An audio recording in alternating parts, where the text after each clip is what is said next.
வணக்கம் அன்பர்களே, எங்கள் யூடியூப் சேனலுக்கு மீண்டும் உங்களை வரவேற்கிறோம். இன்று நாம் மயிலுடன் கூடிய லட்சுமி படத்தை பற்றி தான் பார்க்க போகிறோம். இந்த அழகான புகைப்பட சட்டத்தில் செல்வம் மற்றும் செழிப்புக்கான தெய்வமான லட்சுமி தேவி ஒரு அழகான மயிலுடன் காட்சியளிக்கிறார். இதில் உள்ள வண்ணங்கள் மற்றும் வடிவமைப்பு எந்த அறைக்கும் சரியாக அமையும். இது உங்கள் பூஜை அறை, ஹால் அல்லது அன்பானவர்களுக்கான சிந்தனை பரிசாக ஏற்றது.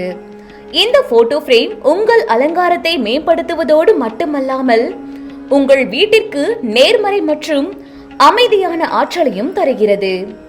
இந்த லேமினேஷன் படத்தை இன்று வாங்கி உங்கள் வீட்டில் லட்சுமி தேவியின் அருளை பெறுங்கள். மேலும் அற்புதமான தயாரிப்புகளுக்கு ஸ்ரீதியாவை பார்வையிடவும். நன்றி. வாழ்க வளமுடன்.